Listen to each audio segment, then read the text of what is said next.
The first and only time people have walked through the Mersey Tunnel. A doubtful privilege because the tunnel's nearly 3 miles long. But on this memorable occasion, just before the opening ceremony, everyone jumped at the opportunity.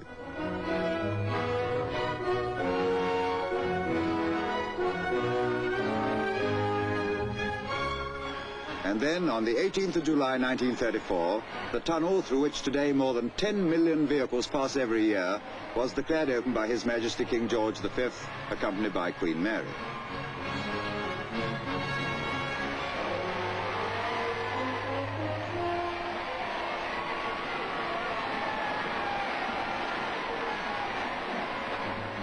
It is a deep pleasure to us to come here today to open for the use of men a thoroughfare so great and strange as this Mersey Tunnel, now made ready by your labor. I am happy to declare the Mersey Tunnel open.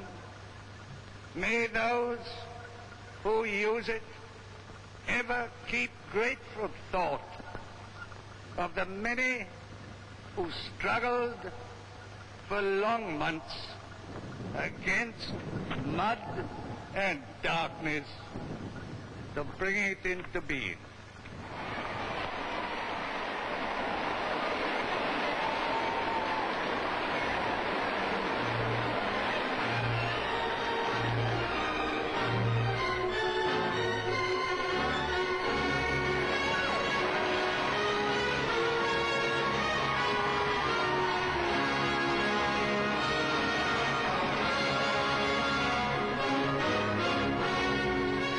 And so at last, one of the greatest triumphs in the history of engineering came into being.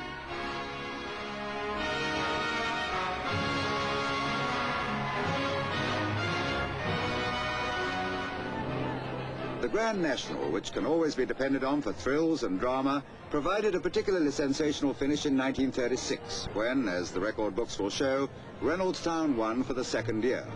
But, great horse as he was, no one can deny that luck was on his side that day as he battled out a close finish with Davy Jones, ridden by the great amateur jockey Lord Mildmay, then the Honourable Tony Mildmay.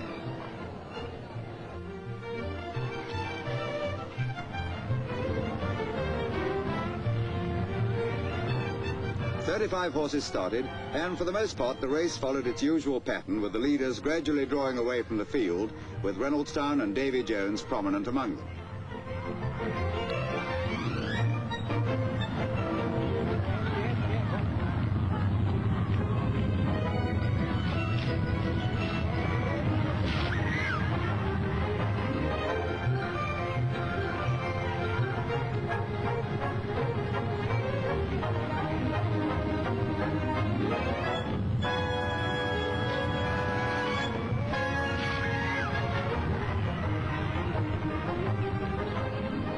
Two jumps from home, and the crowd is stunned as Davy Jones runs off the course and Reynoldstown takes the last fence alone.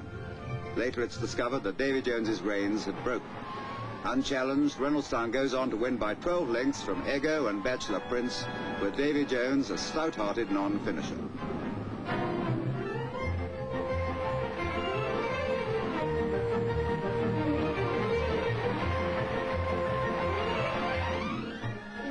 Looking back, just as exhilarating were the tremendous strides taken in the 1930s in housing.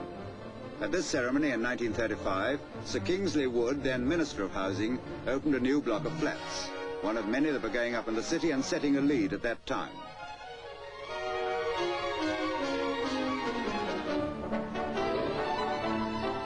It seems difficult to believe that these flats were built more than 20 years ago. And in fact, at the time, they were almost revolutionary in design and structure. But remember, it was not the first time they'd given a lead to others. In 1846, they'd given the world the first medical officer of health. And 4 years before that, through Kitty Wilkinson, the first public baths and washhouses.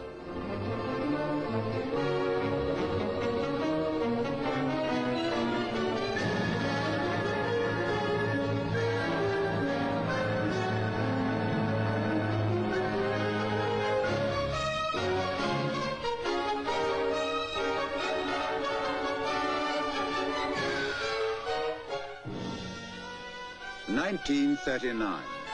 After the years of rehabilitation, it was war again, and Liverpool became the gateway to the western approaches. And this time, it was a grim struggle for survival, a struggle kept alive by Britain's mastery of the seas, but a mastery that was challenged to its limits by the ruthlessness of the Luftwaffe and the German U-boats. And from a cellar in the shadow of the town hall operated the nerve center of the convoy system, which played its part against tremendous odds with the dogged courage that has always been associated with the merchant marine.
Often these cargo ships were like sitting ducks for fast German raiders and U-boats, but still on they came.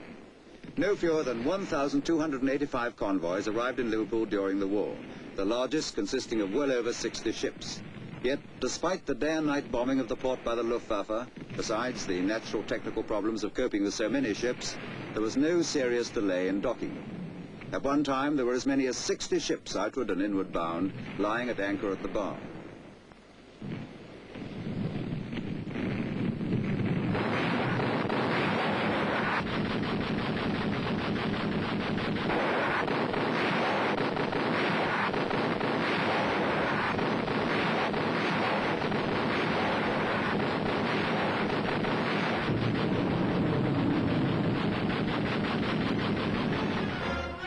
Another attack beaten off, a rare moment of respite.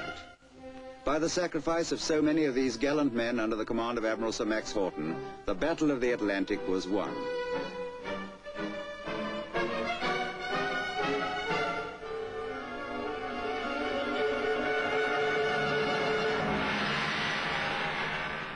For the first time in a great war, there was no front line, and the battle was waged on our own doorsteps. The Luftwaffe did its worst, with inhuman success. In the May Blitz alone, 3,966 people in the 4 Merseyside boroughs lost their lives, and 3,812 were seriously injured. 10,000 of their homes were completely destroyed, and 184,000 damaged. A catastrophe from which it would seem almost impossible to recover.